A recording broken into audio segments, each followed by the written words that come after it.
In the summer of 1949, while engaged in magnetic research in the Mojave Desert in California, I was driving one day with one of my associates who happens to be rated the top magnetic scientist of the United States. In conversation with this gentleman, I had occasion to mention a report about flying saucers. I said, "Doctor, do you happen to know anything about them?" His answer was startling. He said to me, "I thought about you last week when I came down from Denver to Phoenix. When I passed Aztec, New Mexico, I said to my wife, I wish Si was here because I would take him out and show him where the first flying saucer landed in the United States." I said, "Doctor, do you mean to tell me that one of these ships landed and that the American people don't know anything about it?" He said 2 telescopes saw this flying saucer, or an unidentified ship, and they watched its position on the telescope and estimated approximately where it would land. Within 2 to 3 hours after the landing, Air Force officials reached the flying field at Durango and took off in their search for this object. When they found it, it was in a very rocky, high plateau territory, about 16 miles east of Aztec, New Mexico. They immediately threw a guard around it, and about 7 of our magnetic group of scientists were called in to examine this strange ship. When we arrived on the ground, we decided that the best thing to do was not to touch it or try to get into it. We studied the ship from a distance for a matter of 2 days. We even went so far as to bombard the ship with cosmic rays with an idea that if there was any danger to be developed, we wanted to find it out, if possible, before examining the ship at close quarters. Finally, we decided that it was probably safe, as nothing had happened or transpired inside the ship to indicate that there was life therein, and we began a closer examination.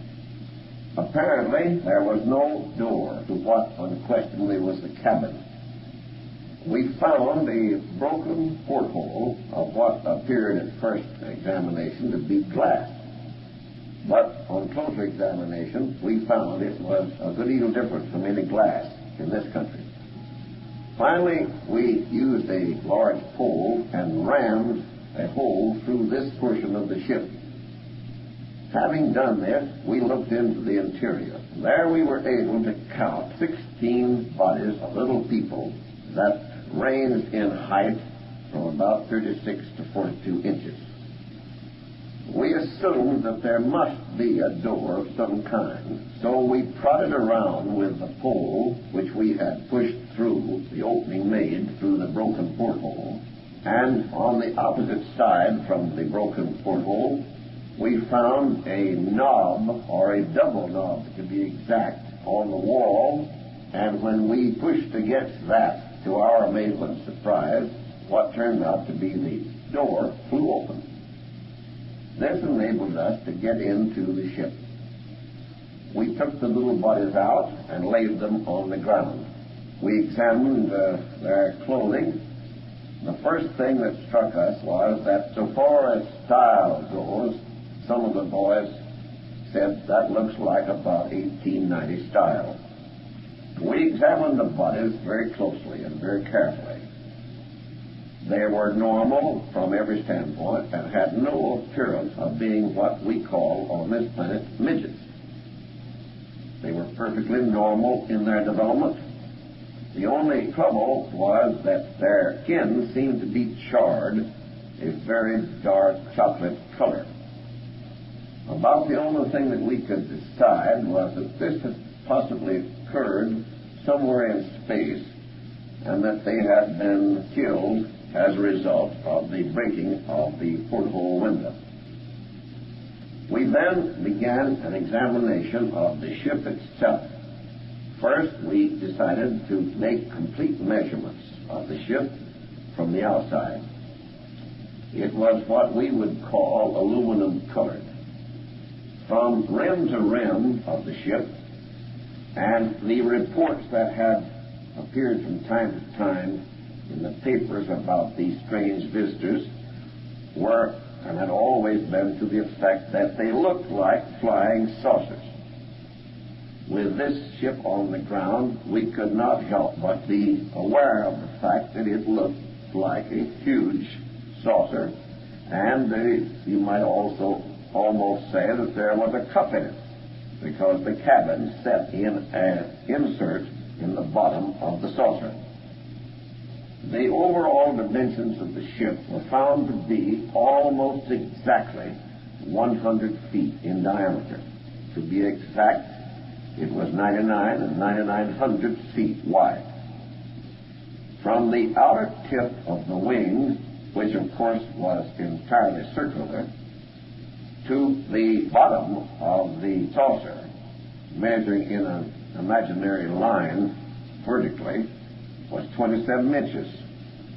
The cabin, which was entirely round, was 18 feet across and 72 inches in height. 45 inches of the cabin was exposed above the outer rim of the saucer. The portholes were located at this point. The doctor said that he did not recall at that moment how many portholes there were in the ship, but that there were several.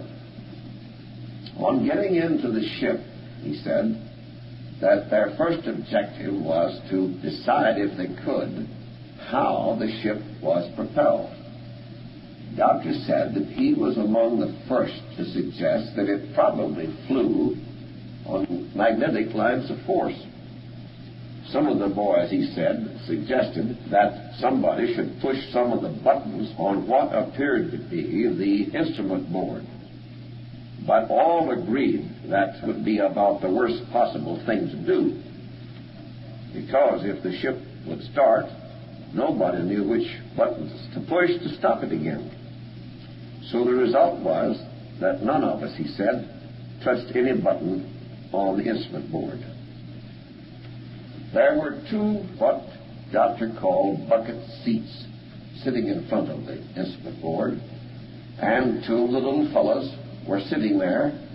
They had fallen over face down on the instrument board. Now it appeared that this ship, if flying on magnetic lines of force, must have had an automatic type of control, so that when it became in danger, when it did not have available its occupants in a position to operate it, simply settled quietly to Earth, it already having flown into our atmospheric area. Now, none of us could arrive at any conclusion as to when or how this window had broken, or at what possible point in space could these occupants have been killed.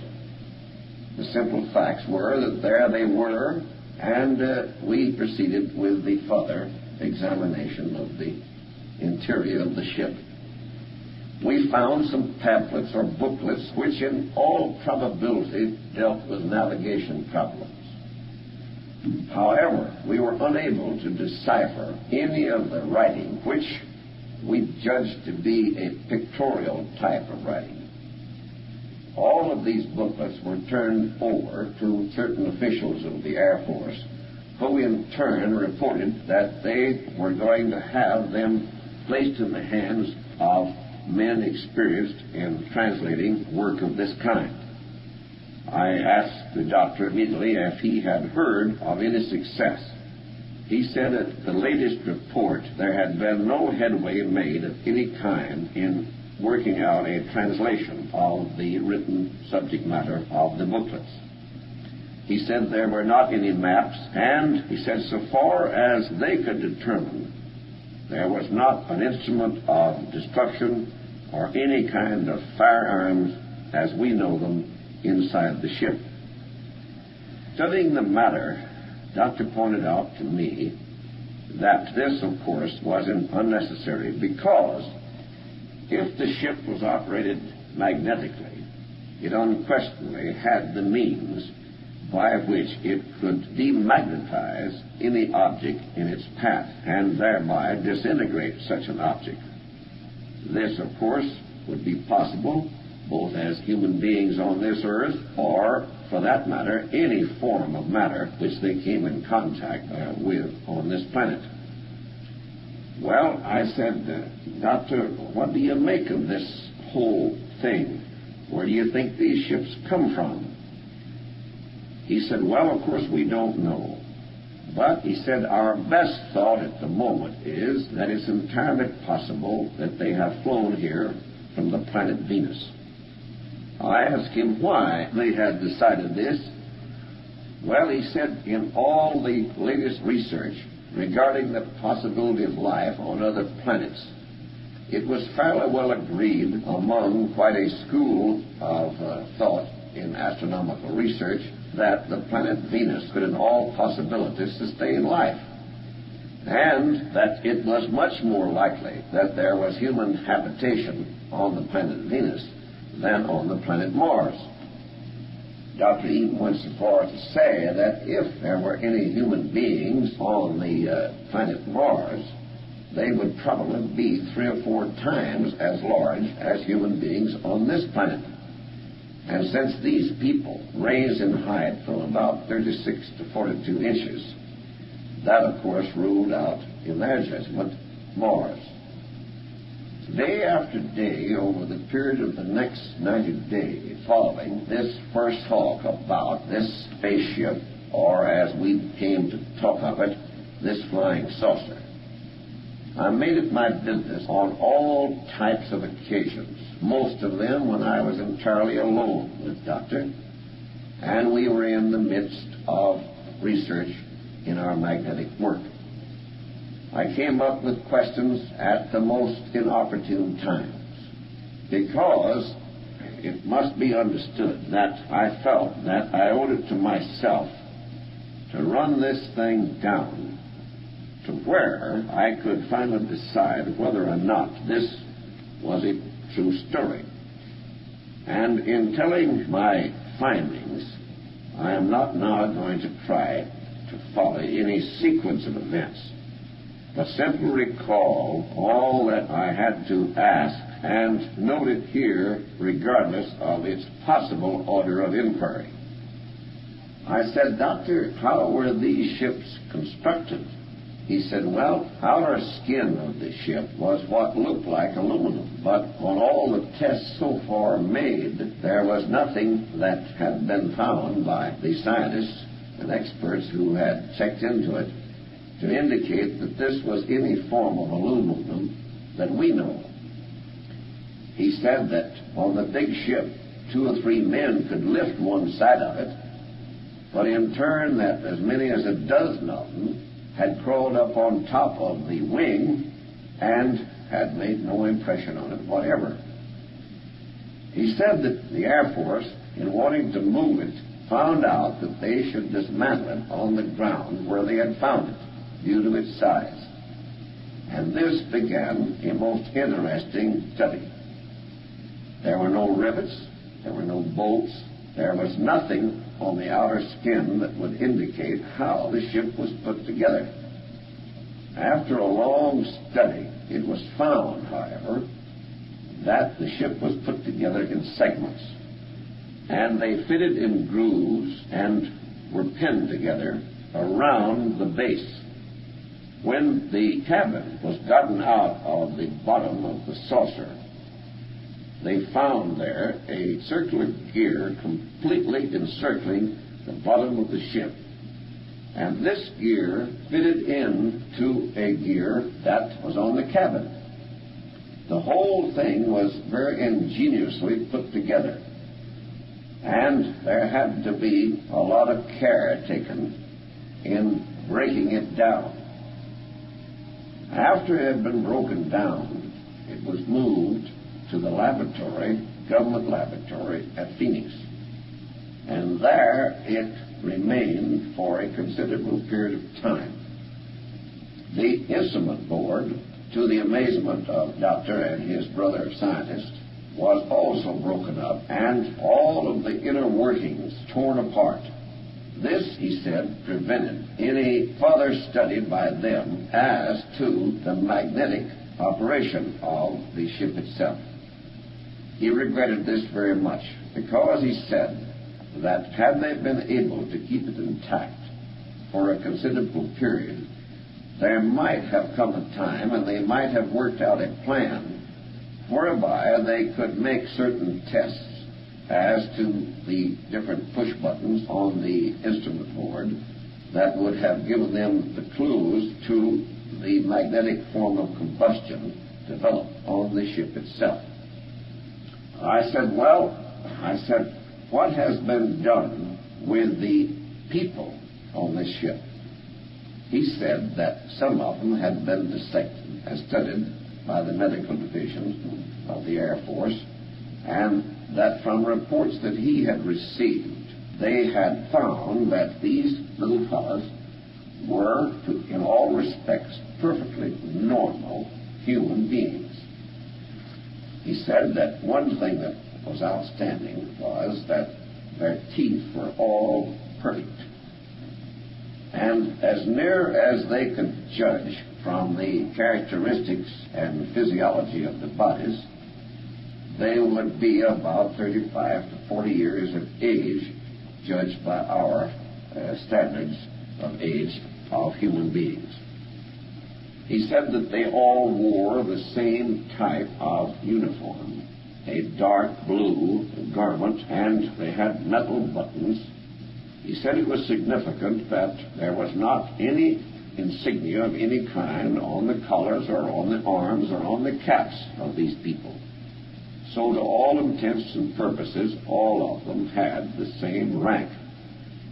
He said that it might, of course, be possible that they had different ranks among themselves that they were acquainted with, but by our standards of ranking, what we would call Air Force or Army people, there was nothing to indicate who they were nor what they were. Going into the matter of physical possessions on the bodies of the different people, he said that so far as he saw himself, they were very limited, but that there was 2 or 3 pieces which he had had access to that might be considered timepieces. And he said it was very interesting to study these timepieces because they seemed to do their work or functioning without any attention.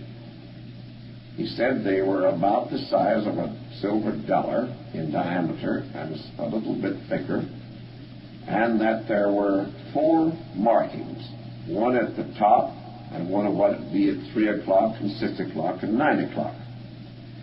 And he said it was suddenly discovered that the inside part of the what they called the timepiece actually moved, but that it took a full magnetic month for it to complete its circle.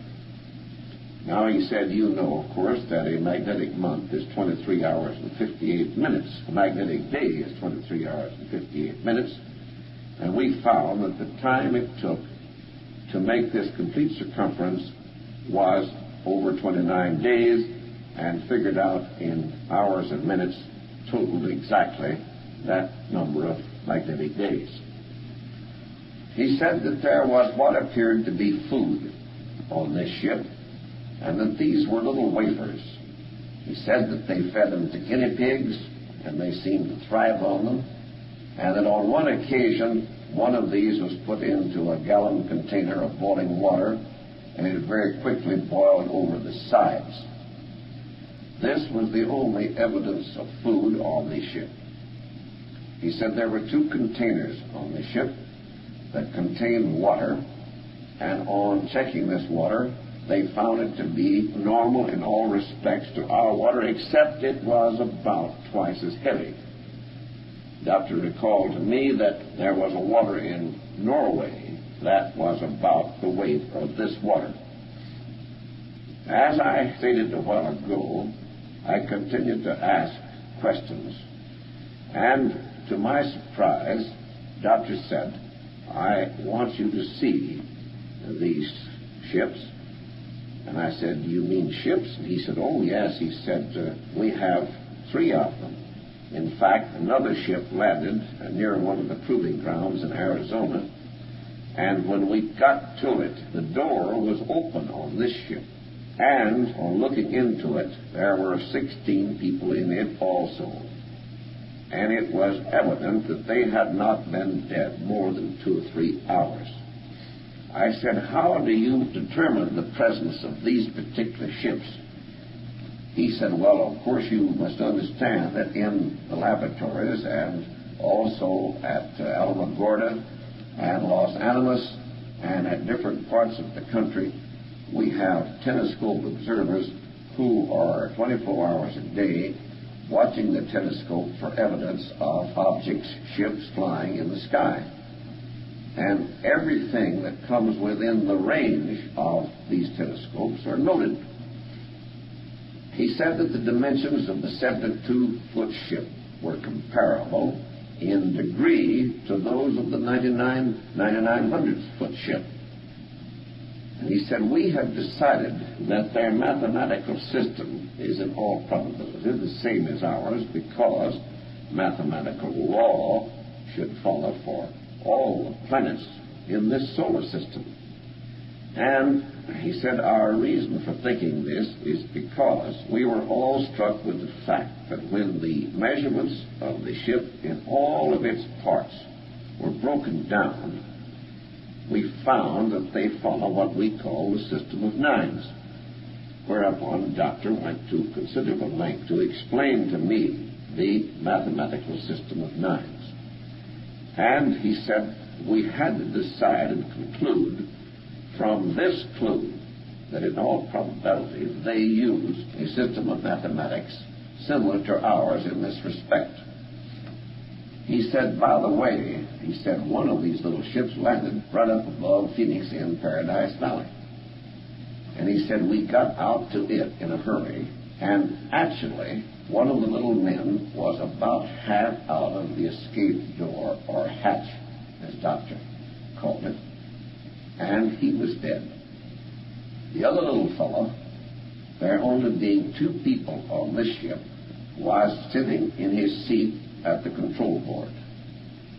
This ship was 36 feet in diameter, and the size of the cabin and all the rest of the dimensions balanced out on the same system of nines that had been found in the other ships."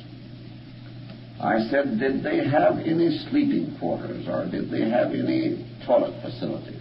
And he immediately explained that on the 72-foot ship there was a very ingenious device by which they found, when they discovered how to operate it, were the sleeping quarters on this ship.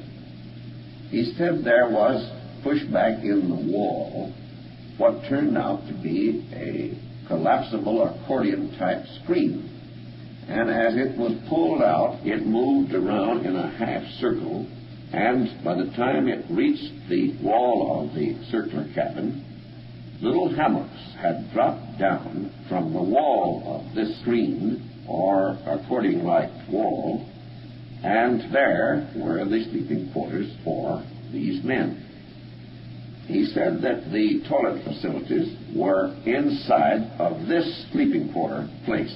And he said that it was amazing when you looked at it to note how small it was, but for their purposes served exactly what they wanted.